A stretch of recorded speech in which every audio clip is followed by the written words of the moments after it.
अस्सलामुअलैकुम। आज हम जमात सोम के बाब नंबर 1 का बे हिस्सा इबादत का सबक नंबर 1 रोज़ा यानी सोम, जिसको अरबी में सोम कहते हैं, इसकी आज हम मश्क हल करेंगे, जिसमें हम दुरुस्त जवाब का इंतखाब करेंगे, खाली जगह पुर करेंगे, तफसीली और मुख्तसर सवालात के जवाबात हल करेंगे।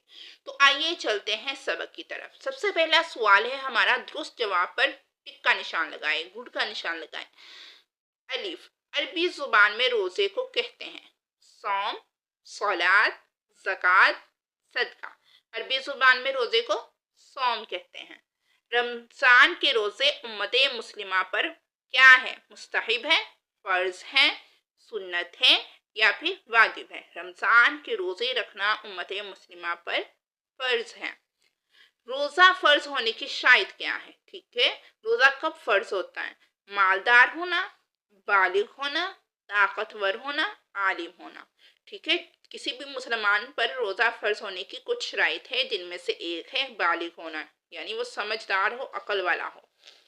रमजान में इत्काफ करना सुन्नत है, पहले अशरे में, दूसरे अशरे में, तीसरे अशरे में, पूरे महीने में। तो रमजान में आप सल्लल्लाहु अलैहि वसल्लम आखिरी अशरे में यानी तीसरे अशरे में इत्काफ करते थे। तो दुरुस्त जवाब ये है। कुरान मजीद की रूह से रोजे का मकसद क्या है? तकवा, इखलास, सच्चाई, दयानतदारी। तो कुरान मजीद की रूह से रोजे का मकसद है तकवा। आगे सवाल नंबर 2 है, मुख्तसर जवाब लिखें। अलिफ, शरीयत की इस्तिलाह में रोजे से क्या मुराद है, यानी इस्लाम में रोजा किसे कहते हैं? अरबी जुबान में रोजे को सोम कहते हैं। ठीक है, ये तो हमें पता है।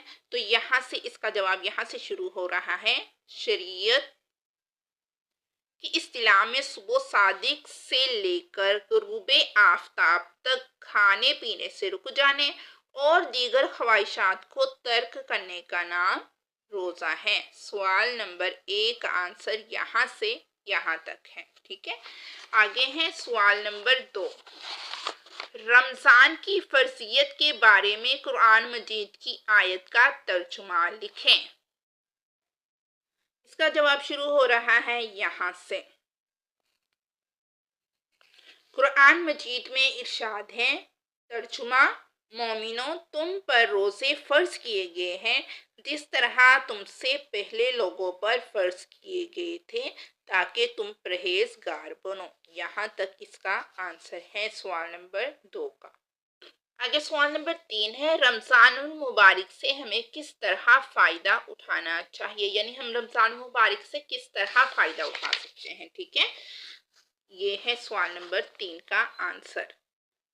हमें चाहिए कि हम रमजान मुबारक में ज़्यादा से ज़्यादा इबादत करें। इस महीने में कसरत से कुरान की तिलावत करें, सहरी और अफ्तारी बनाने में घर वालों की मदद करें और अफ्तारी के वक्त गरीबों को भी याद रखें।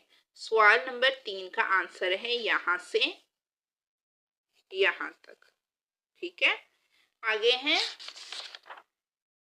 सवाल नंबर 4, रोजे के 2 फवाइद लिखें। सवाल नंबर 4 है, रोजे के 2 फवाइद लिखे। 2 फायदे लिखने हैं, इनमें से जो भी हमें इजी लगते हैं वो हमने 2 फायदे लिख देने हैं। ठीक है, तो ये देखें, रोजा बहुत से गुनाहों से बचने का जरिया है, रोजेदार की दुआ कबूल होती है। ये इजी है इसमें सबसे ज्यादा।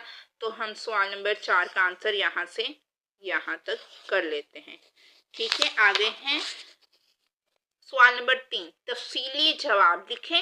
सवाल नंबर 1 है, कुरान और हदीस की रोशनी में रोजे की अहमियत और फजीलत बयान करें। कुरान और हदीस दोनों की रोशनी में हमने इसकी रोजे की फजीलत और अहमियत बतानी है। ठीक है, रोजे की अहमियत और फजीलत, ये पॉइंट है। रोजा इस्लाम का बुनियादी रुकन और एक अहम इबादत है। लॉन्ग क्वेश्चन नंबर 1 का आंसर है ये।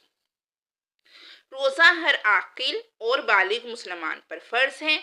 जिस तरह रोजे उम्मते मुस्लिमा पर फर्ज किए गए हैं, उसी तरह ये पहली उम्मतों पर भी फर्ज थे। कुरान मजीद में इरशाद है, तर्जुमा, मोमिनो, तुम पर रोजे फर्ज किए गए हैं जिस तरह तुमसे पहले लोगों पर फर्ज किए गए थे, ताकि तुम परहेजगार बनो। روزے کا مقصد انسان کے اندر تقوی کی صفت پیدا کرنا ہے۔ تقوی سے مراد یہ ہے کہ انسان اللہ تعالیٰ کے ڈر سے، برے کاموں سے بچ جائے، ٹھیک ہے۔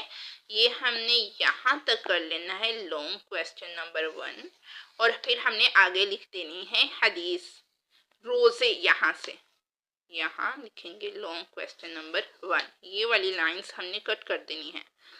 روزے کے اجر و ثواب کے بارے میں نبی اکرم صلی اللہ علیہ وآلہ وسلم کا ارشاد ہے، آدمی کا ہر عمل 10 گنا سے 700 گنا تک بڑھا دیا جاتا ہے۔ اللہ تعالیٰ نے فرمایا سوائے روزے کے، کیونکہ وہ میرے لیے ہے، میں خود ہی اس کا بدلہ دوں گا، ٹھیک ہے۔ اس میں ہماری ایک آیت آ گئی اور ایک حدیث مبارکہ آ گئی، اور ہم نے اس کی اہمیت و فضیلت بھی بتا دی۔ آگے سوال نمبر 2 ہے، اعتکاف اور شب قدر کی اہمیت اپنے الفاظ میں تحریر کریں، ٹھیک ہے۔ ہم نے بتانا ہے اعتکاف کیا ہے اور شب قدر کیا ہے۔ رمضان المبارک کے آخری 10 دن میں، ٹھیک ہے۔ سوال نمبر 2 لونگ یہاں سے شروع ہو رہا ہے۔ رمضان المبارک کے آخری 10 دن میں مسجد میں اعتکاف کرنا نبی اکرم صلی اللہ علیہ وآلہ وسلم کی سنت ہے۔ نبی اکرم صلی اللہ علیہ وآلہ وسلم ہمیشہ رمضان المبارک کے آخری عشرے کا اعتکاف فرماتے تھے، اور وفات تک آپ کا یہی معمول رہا، ٹھیک ہے۔ یہ ہم نے اعتکاف کے بارے میں پڑھ لیا۔ اب ہم لیلۃ القدر کے بارے میں بتائیں گے۔ اسی طرح ان دنوں میں لیلۃ القدر کی تلاش بھی کرنی چاہیے۔ یہ رمضان مبارک کی آخری 5 تاک راتوں میں سے کوئی ایک رات ہوگی۔ یہ بہت ہی خیر و برکت والی رات ہے۔ یہ رات 1000 مہینوں سے زیادہ بہتر ہے۔ لانگ کویسچن نمبر 2 کا آنسر ہے یہاں سے یہاں تک۔ تو یہ تھی آج کا ہمارا سبق، جس میں ہم نے روزہ کی مشق حل کی۔ امید ہے آپ کو ویڈیو پسند آئی ہوگی۔ مزید اسباق کی ویڈیو دیکھنے کے لیے چینل کو لائک، شیئر اینڈ سبسکرائب کریں۔ اللہ حافظ۔